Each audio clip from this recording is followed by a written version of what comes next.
Insulina. Muy bien, la insulina. Entonces se abría el GLUT4, entraba la glucosa dentro de la célula y recién en ese momento se empezaba a generar las funciones de los carbohidratos, ¿no? Que principalmente eran dos. ¿Cuáles son? ¿Cuáles son esas dos funciones principales de los carbohidratos? Energía a corto plazo. Ya, ese es uno, muy bien. Energía a corto plazo, excelente. Y había otro más, una energía rápida. Y necesitábamos generar algo más. Era como un por si acaso, si lo necesite. Y glucógeno. Muy bien, el glucógeno, es decir, exacto, de reserva, muy bien. Entonces, lo que va a suceder es que una vez que ingrese la glucosa dentro de la célula, empiezan las rutas metabólicas que nos permiten generar energía y también generar puntos de reserva, ¿no?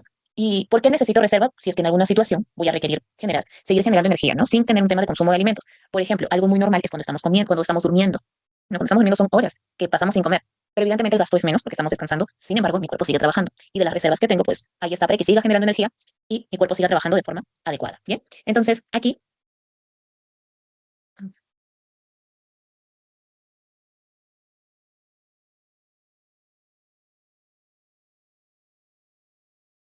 por ejemplo, vamos a conversar un poquito de lo que vamos a trabajar ahora. Ah, un ratito, quiero un espacio en blanco. Oh, ya, ya sé qué hacer. Quiero explicarles de esta forma. Mm, mm,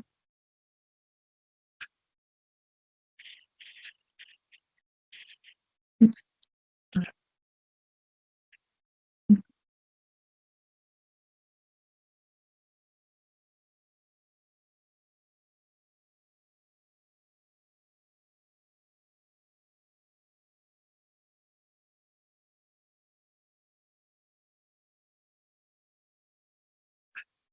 Listo. Y nos quedamos por aquí. Entonces, justo estábamos conversando en ese momento en el cual ya mi glucosa ha ingresado dentro de la célula, ¿no? Lo primero que va a generar mi cuerpo, lo primero que vamos a hacer es generar energía y luego reservas, ¿no? En ese orden. Entonces, ¿qué sucede? Como recién acabo de terminar de comer, recién hemos culminado, entonces en este momento nos encontramos en un estado postprandial. Siempre después de comer se llama postprandial. Bien, en un estado postprandial, ¿qué es? Después de comer, nada más, después de comer. Entonces, ¿qué sucede después de comer? Vamos por aquí. Oye, después de comer, yo necesito que esa glucosa que está dentro de mi célula primero genere energía. Entonces, lo primero que va a suceder es que se va a activar la primera ruta, que es la glicólisis. Glicólisis o glucólisis es lo mismo. En donde aquí, ruta en esta ruta metabólica que es la que inicia todo este proceso, lo que yo busco es lo siguiente. Convertir a la glucosa ¿en qué? Piruvato, creo. En piruvato. Muy bien. Entonces, empezamos por aquí. Aquí. Yo quiero en este proceso que mi glucosa se vuelva piruvato, ¿no? Para que ese piruvato ahora a dónde vaya. Necesito llegar hacia generar energía. ¿A qué ciclo va a ingresar? Ciclo de Krebs. Muy bien, al ciclo de Krebs. Entonces, aquí viene el ciclo de Krebs, que se da a nivel de las mitocondrias, y posterior a ello se forma ATP, se forma energía. Evidentemente, nosotros lo vamos a ver un poco más puntual. Estamos viendo las reacciones principales. En teoría ya van a fundamentar con un poquito más de detalle qué está sucediendo exactamente para que la glucosa se convierta en piruvato, todos los pasos que sufre hasta llegar a ese punto, y cómo el piruvato, posterior a ello, llega a formar energía, ATP. Nosotros somos como una especie de celular de baterías. Empezamos a cargarnos de energía. Llegué a mi 100% de energía, ya es suficiente, pero todavía hay glucosa dentro de la célula. Ah, entonces aprovecho de una vez y empiezo a generar la siguiente ruta metabólica, y vamos a colocar por acá, que es la glucogénesis. Como yo ya aproveché en generar energía, ahora puedo generar reservas. Bien, entonces aquí la finalidad de la glucogénesis es que la glucosa se convierta ¿en qué producto? Glucógeno. Glucógeno. Muy bien. Acá lo que busco es formar glucógeno. Entonces, ¿qué sucede? Vamos a ponerlo por aquí. El glucógeno, evidentemente hay varias reacciones. El glucógeno es un tipo de estructura que se caracteriza por tener estructuras lineales. A ver, por acá. Tiene sus estructuras lineales por aquí. Tiene estructuras lineales y también tiene ramificaciones. Ahora estamos creando lo lineal. Todo lo que es lineal en este momento. Aquí. Todo lo que es lineal. Cuando hablamos de una estructura lineal en la parte del glucógeno, necesitamos unirlos mediante enlaces. ¿Se acuerdan cuál era el tipo de enlace de los carbohidratos? El glucosílico. Muy bien, enlace glucosídico, ¿no? Pero para el glucógeno, todo lo que es recto, lo vamos a llamar enlace glucosídico alfa 1,4. Enlace glucosídico alfa 1,4. Y lo pongo por acá. Ahí está, enlace glucosídico alfa 1,4. Pero si la estructura solo fuese lineal, no estaríamos aprovechando estos espacios vacíos. Por eso es que el glucógeno es más astuto y empieza a generar distintos puntos de ramificación. Y todo lo que tú estás viendo en circulitos es pura glucosa. Es pura glucosa que se está empezando a almacenar por si en algún momento pues necesitas de ella. ¿Bien? Ahí está. Entonces todo esto es pura glucosa. Unido mediante enlaces glucosídicos, uno se llama alfa 1,4, lo que es lineal, lo que es recto, y lo que son como ramificaciones se llama enlace glucosídico alfa 1,6. De eso está constituido nuestro glucógeno. Bien, enlace glucosídico alfa 1,4 y también tenemos el alfa 1,6. Es como si tuviésemos un arbolito. El tronco, lo recto, es lineal, alfa 1,4 y las ramitas, alfa 1,6. Bien, entonces, ¿qué sucede? Que nosotros, por ejemplo, para generar o formar el glucógeno, no es que se va a dar por sí solo. No es que como yo ya quiero empezar a formar glucógeno, se va a dar y ya, sino que necesitamos de algunas sustancias específicas para que nos apoyen en construir dicha estructura. Por ejemplo, en el caso del alfa 1,4, ¿quién va a ayudar a construir? ¿Quién va a ser como ese albañil, ese que va a poner el ladrillo lineal? Se llama, es una enzima, la glucógeno sintasa. Síntesis, creación. Entonces, la glucógeno sintasa lo que va a hacer es colocar el ladrillo derechito, en línea, uno tras otro, uno tras otro. Y una vez que se vea, se observe que ya está trabajando la primera enzima, la glucógeno sintasa, automáticamente hay alguien que lo está observando y dice, ay, necesita ayuda. Hay que aprovechar los espacios, no solo rectos, sino crear estructuras ramificadas para que pueda crecer más. Y ahí es donde hablamos del enlace glucosídico alfa 1,6 y la enzima que va a ayudar a formarla es la enzima ramificadora o ramificante. ¿Bien? ¿Qué significa lo mismo? Ramificadora o ramificante. Entonces, ambos crean sus enlaces específicos. Sintasa alfa 1,4 lineal y enzima ramificante o ramificadora, enlace glucosídico alfa 1,6. Y se empieza a formar. Pero acá sucede algo, que la glucógeno sintasa, si bien es cierto es una enzima que sabe cuándo actuar, necesita de una hormona que le diga, oye, ya es momento que te actives, ya es momento de trabajar, como que esa motivación, ese como que empuje para que empieces a hacer las cosas. Y es una hormona que ya la hemos mencionado hace unos minutos atrás. ¿Quién era? La insulina. La insulina, muy bien. Entonces, pero no, la insulina iba a ayudar a regular la glicemia y ya. No, la insulina tiene varias funciones. Entre ellas, pues también activar lo que es la glucógeno sintasa para que se empiece a generar la estructura lineal, se empieza a formar el glucógeno. Y una vez ya la enzima ramificante así estaba observando a escondidas, ve que la sintasa se activó, ella también se pone a trabajar y se empieza a generar nuestros famosos puntos de reserva.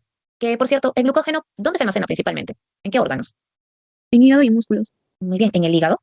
Tenemos uno que es el hígado y tenemos también a nivel del músculo, ¿no? Son en esos dos espacios. Pero ¿qué sucede? Nosotros, evidentemente si comparamos en tamaños, vamos a tener más músculo que hígado. Evidentemente si comparamos por peso, vamos a tener más peso de músculo que del hígado. Nuestro hígado aproximadamente pesa entre 1,5 kilos, chiquitito, ¿no? Entonces, ¿pero qué sucede? Yo leí que el órgano que más capacidad almacena de glucógeno es el hígado, lo cual es correcto. ¿Qué pasa? Que de su pesito que este tiene, 10% es solamente para glucógeno. 10% del peso del hígado es glucógeno. Son mis reservas. En cambio, a nivel muscular es solo del 1 al 2%, nada más, nada más. Entonces, igual, ambos son necesarios, son importantes porque en cualquier momento que yo necesite reserva, ahí lo tengo. Pero de donde uno más emplea energía principal es a nivel del hígado, ¿bien? Es a nivel hepático, a nivel del hígado. ¿Y por qué no del músculo? Porque cuando hablamos de músculo, no solo hablamos del músculo de la pierna, del brazo, ¿no? Del abdomen, sino también podría ser a nivel visceral, porque recuerden que son músculos. Entonces, además de todo ello, el cuerpo es lo último que trata de utilizar. Músculo no. Mejor primero mi hígado. Ahí tengo mi reserva, mejor. Entonces, aquí nos encontramos en un estado postprandial después de comer. ¿Está claro, chicos? ¿Alguna pregunta para irnos al caso opuesto? ¿Preguntas? No, profesora. Muy bien, continuamos entonces. Hemos hablado postprandial. Lo contrario, podríamos encontrarnos, por ejemplo, en un momento de ayuno.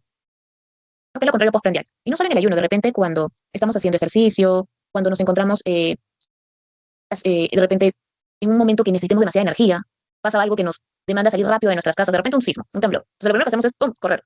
Esas huidas, esas situaciones de alerta, también generan un uso de nuestras reservas para obtener energía rápida, porque en otra situación, si yo no estoy comiendo, también necesito generar energía. Entonces es aquí donde nos vamos a situar en nuestra siguiente ruta metabólica a nivel de un proceso de ayuno, el cual es la glucogenólisis. Y la glucogenólisis es todo lo contrario, todo lo contrario a la glucogénesis. Es más, su mismo nombre te está diciendo, génesis, creación, lisis, degradación, ruptura, catabolismo, ¿no? Todo lo contrario. ¿De qué? Yo quiero que aquí el glucógeno se convierta en glucosa, Y luego que la glucosa ingrese nuevamente por aquí y al final, como producto final de todo este proceso, que genere energía, ¿no? Eso es lo que yo busco. Entonces, acuérdate cómo es la estructura del glucógeno, lineal, alfa 1,4, y también tiene sus ramificaciones. Entonces, ¿qué sucede? Así como acá hemos construido en la glucogenólisis, lo que yo busco es romper todos los enlaces. ¿Para qué? Liberar la glucosa. Y que esa glucosa luego se convierta en piruvato y luego se convierte en ciclo de Krebs. Pero así como acá necesitábamos a dos enzimas que nos ayuden a crear, aquí también necesitaremos dos enzimas que nos ayuden a destruir, a romper, a degradar. Si bien es cierto, la primera que vamos a conversar es a nivel del enlace glucosídico alfa 1,4, el cual la enzima que te va a ayudar a romper, a separar dicha estructura, es la glucógeno fosforilasa. Es todo lo contrario, todo lo opuesto a la glucogénesis. Es como su antónimo, ahí está, su contrario. Todo lo que tú ves acá, este lo tiene al revés. Bien, entonces la glucógeno fosforilasa rompe, degrada al alfa 1,4. Y las ramificaciones, porque ese solo se encarga del alfa 1,4. Del alfa 1,6, el que se va a encargar es una enzima llamada enzima desramificante o desramificadora. Y ya está. Y se empezó a degradar el glucógeno. Se empezó a romper y se liberan las glucosas. Pero bueno, la fosforilasa también quiere a alguien que lo ayude a trabajar, a motivar. Así como la sintasa tiene, la fosforilasa también quiere su propia hormona. ¿Y qué hormona crees tú que actuará aquí? Recuerden, estamos en todo el proceso opuesto al anterior. Glucagón. Glucagón, muy bien. Una de ellas es el glucagón, esa hormona. Esta hormona, por ejemplo, actúa a nivel solo en el hígado, a nivel hepático.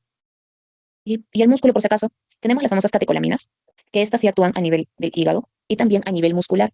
¿Quiénes son las catecolaminas? Porque sí las han escuchado. Las catecolaminas, por ejemplo, es la adrenalina, el cortisol, la epinefrina, entre otras, pero son las principales. Entonces, las catecolaminas, ellas sí pueden actuar en los dos órganos. El glucagón no, solo en el hígado.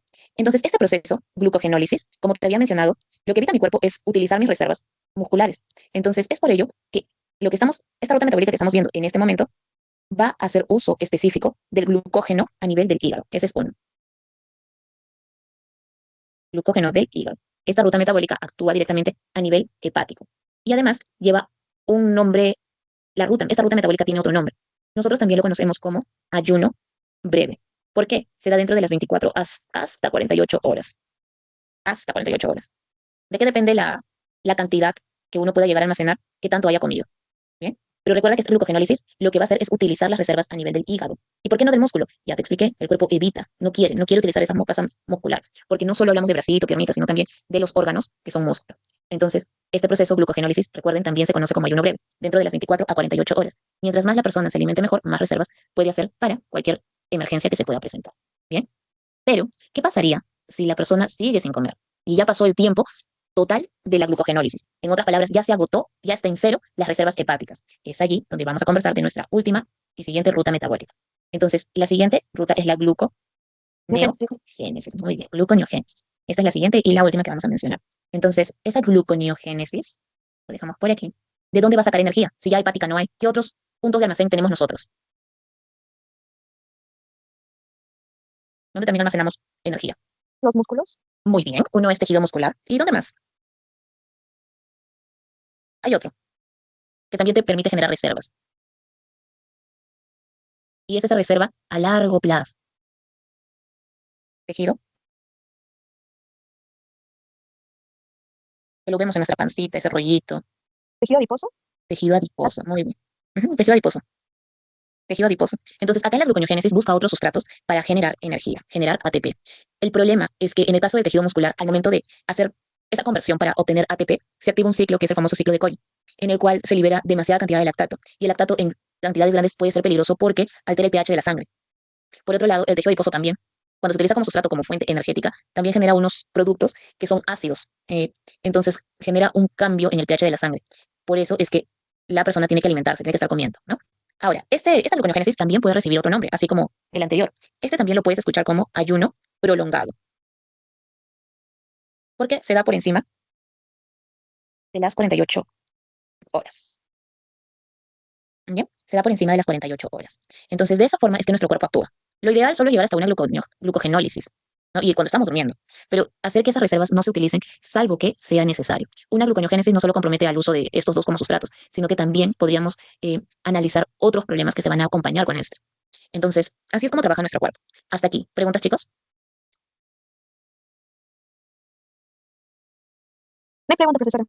Muy bien, excelente. Entonces, vamos bien. Ahora, en la parte experimental, quiero que ustedes se imaginen en sus cabecitas y vamos a necesitar nuestro estándar. Bien, nuestro estándar. Vamos a colocarlo por aquí. Y vamos a necesitar en total 3 tubitos. Primero, el estándar, que lo íbamos a preparar con 10 microlitros de estándar más 1000 microlitros de reactivo de trabajo. El mismo que utilizamos la semana pasada, el de la glucosa oxidasa, porque aquí lo que estamos haciendo también es un tema de glicemia. Bien, entonces ahí tenemos el primer tubito. Y a este estándar íbamos a comparar otros 2 tubitos más en ayunas y con comida. Ahí lo dejamos. Entonces, el otro tubo número 2, en ayuno, ¿qué necesitábamos? 10 microlitros de suero en ayuno, más 1000 microlitros de reactivo de trabajo. El mismo de la semana pasada. Exactamente el mismo. Va tubo número 2. Y el tubo número 3, evidentemente, iba a ser el tubo que iba a tener comida. Entonces, acá que se necesitaba 10 microlitros de suero con comida más 1000 microlitros de reactivo de trabajo. Ya tengo mis 3 tubitos. Al terminar, lo que íbamos a hacer era incubar por 3 minutos a 37 grados. 37 grados. ¿Por qué habíamos dicho que era 37 grados? Que esa temperatura total. Temperatura corporal, ¿no? Y después de pasar el proceso de incubación se formaba el complejo coloreado, ¿no? Acuérdense del método de la glucosa oxidasa, que lo hablamos al inicio, y de ahí lo que íbamos a obtener eran las lecturas de las absorbancias de los 3. Entonces, por acá te dejo los datos. La absorbancia del estándar, vamos a trabajar con 0.267, ¿bien? La absorbancia de la muestra en ayuno, 0.402, y la absorbancia con comida, 0.677, ¿bien? Y necesitabas un dato más, la concentración del estándar. Como no estamos en el laboratorio, te dejo yo los datos. 100 miligramos sobre decilitros. Entonces, ¿tú aquí qué tienes que hacer? Trabajar, cambiar la muestra problema. Es decir, son dos cálculos. Uno, donde tu muestra problema sea en ayuno, y otro, el segundo, donde tu muestra problema sea con comida. ¿Bien? Entonces, y luego lo vas a comparar con los valores referenciales. En ayuno, ya conversamos que era de 60 a 110 miligramos sobre decilitros. Con comida es normal que vaya a subir un poco porque estamos comiendo, pero no debería de superar los 150 miligramos sobre decilitros. Y es allí donde nosotros decimos hiper, hipo o normoglicemia. Bien, en el ayuno ya vas a ver cuánto sale. Con comida vas a ver cuánto sale. Si es mayor a 150, entonces ahí ya tiene una hiperglicemia. La manera de diagnosticar en ambos es igual hiper, hipo o normoglicemia. ¿Bien? ¿Está claro, chicos? Así, maestra. Muy bien. Entonces, en su informe de esta semana, ya saben, dos cálculos, en ayuno y con comida junto con su diagnóstico. En su discusión van a discutir de cada uno de los tubos que está pasando y también no se olviden de adicionar su caso clínico. Utilicen estos datos que estamos colocando por aquí. Bien. Entonces, no sé si tienen alguna consulta, pregunta, chicos. Miss, ¿qué tal? Buenas noches. Ujú. Mi grupo, respecto al informe, nos habíamos olvidado de subir y le mandé un correo. No sé si lo habrá revisado, Miss. Tendría que chequearlo. No Sí, recuerdo. Sí, maestra, disculpe. O si no, Le le voy a puedes preguntar. reenviar. Y con nuestro documento, con el informe, y también le expliqué que más que nada fue un tema de poca coordinación, pero sí podía tomarlo en cuenta. No les mentiría, no recuerdo. Puede ser que sí, lo haya visto. Déjenme por el. Siguiente clase. Chao, chao.